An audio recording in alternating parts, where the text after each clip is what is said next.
Welcome to the deep dive. Today, we're venturing into a really interesting spot in Minnesota, Beaver Falls, Hmm.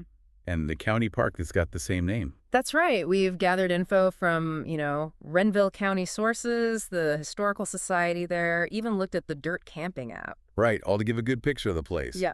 especially if you're thinking about maybe heading out there to explore and learn a bit.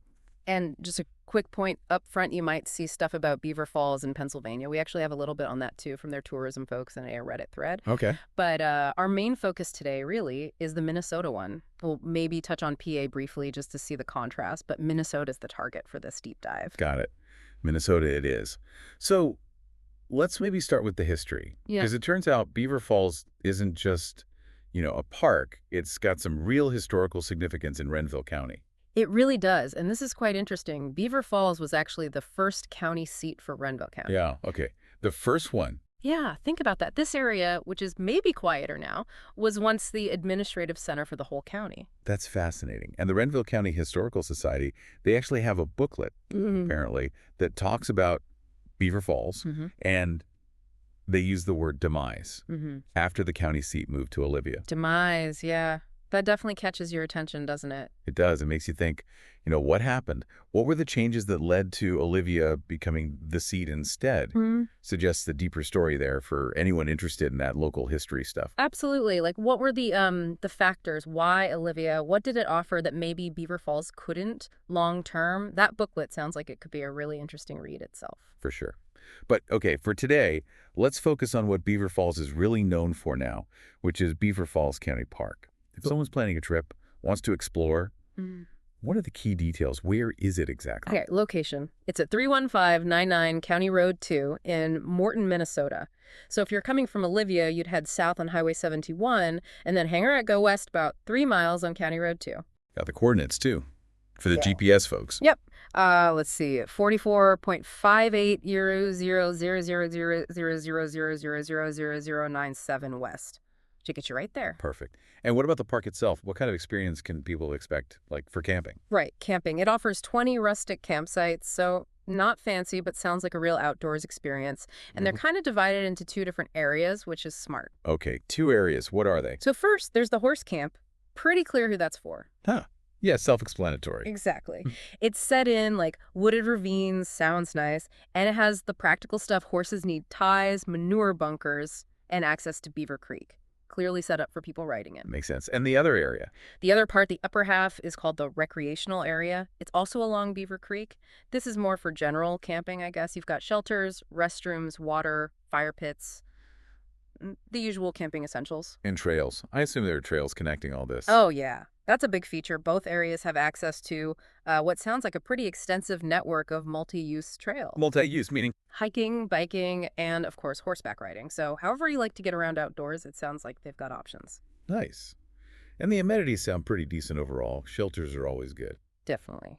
Restrooms, water spigots, fire pits essential, and drive-in access to the campsites, which makes loading and unloading way easier. Yeah, no long hauls with gear. They also mentioned trash disposal, picnic tables. Yeah. You could even buy firewood there. Apparently so, which Yeah. is super convenient. Plus, reservable sites for planners, toilets.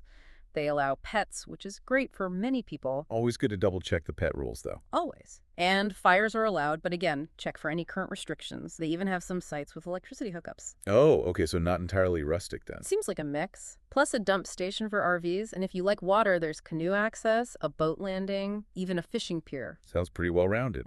Playground for kids, a severe weather siren for safety. Right. And info kiosks, too, with details about native grasses along one of the walking paths, a nice little educational touch. It really does sound like they've thought of a lot. So let's talk more about those trails. 16 unique trails. That's quite a few. Yeah, 16, and they're color-coded on the map. They've also rated them beginner, intermediate, difficult.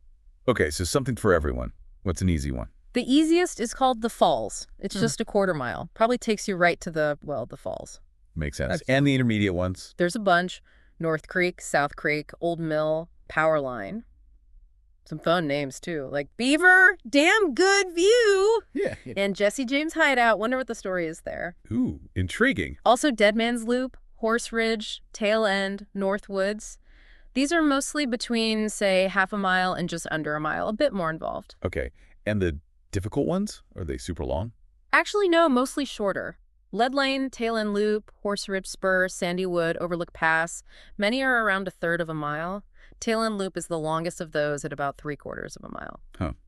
So difficulty isn't just about length, more about terrain, I guess. Must be. Steeper climbs, maybe rougher ground. The map also points out specific things, right? Points of interest. Yeah, like trailer areas, trail markers, a storage shed, obvious stuff.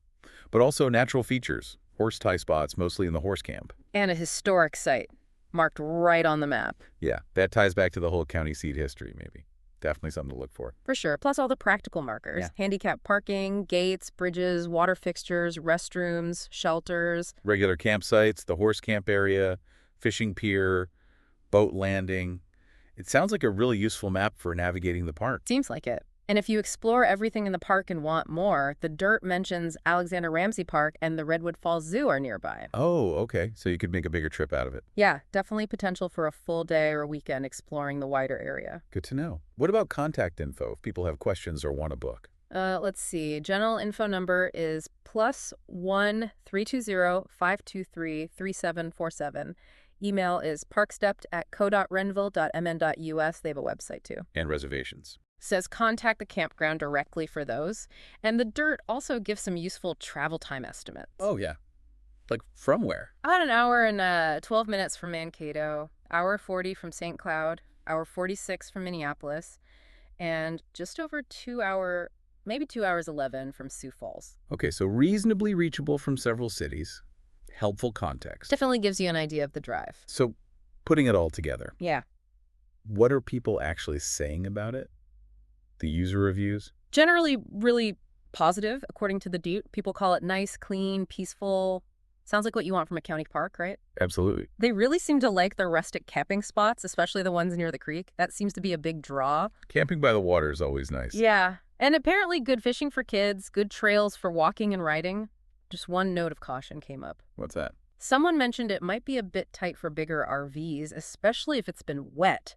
So maybe not ideal for the huge rigs, or at least something to check on. Good tip for RVers. Yeah. But overall, sounds like a well-regarded park. Yeah, seems well-loved, well-maintained, offers that, genuine rustic outdoor feel. Okay. Now, before we wrap up, let's just quickly touch back on that other Beaver Falls, the one in Pennsylvania. Just for comparison. Right. Just to be clear, different place, different vibe. Our focus was Minnesota today for exploring that park. But in PA, based on their tourism info and that Reddit thread. It sounds like Beaver Falls there might refer to a town or a broader area with several parks. Seems like it. They mentioned places like Brady's Run Park, Brush Creek Park, and Buttermilk Falls Park got a specific mention on Reddit for its waterfall. So falls are involved there too. Oh, seems appropriate. And that Reddit discussion also threw out a bunch of other local spots in Beaver County, PA. Things like Brighton hot dogs, Jamaican food, custard, pizza. Okay, so more of a town-county vibe with various attractions. Exactly. McConnell Mills, Old Economy Village, historical and recreational spots too. It just highlights how the same name can mean very different things in different states. Definitely true. Okay, so let's summarize our main focus. Beaver Falls, Minnesota. Right. We've got a place with a pretty cool past the first county seat of Renville County. Which is fascinating in itself. And now it's primarily this lovely county park. Yep. A park offering diverse camping, especially with that dedicated horse camp area alongside the regular rec area. Lots of trails for hiking, biking, horses. And a good set of amenities that make it comfortable. Shelters, water, firewood, even some electric sites, and a dump station. Plus the water access stuff. And that layer of history just adds something extra for visitors who like to sort of dig a bit deeper into the places they explore. So yeah, if you're in Minnesota or visiting and you want that mix of outdoors recreation, camping, hiking, but also a little bit of local history to uncover. Beaver Falls County Park seems like a really solid bet. The info available, like the detailed map, suggests they're ready for visitors wanting to explore. It does. And thinking about how it went from being the county center to this more peaceful park makes you wonder, doesn't it? Yes. Well, it makes you think about what other places, maybe places that seem quiet now, might have these unexpected, significant histories just beneath the surface. Stories waiting to be found. That's a great point. Maybe the next adventure for someone listening is to find one of those hidden histories in their own area or somewhere new they explore, Oh, uncovering those quiet stories. exactly. Something to think about.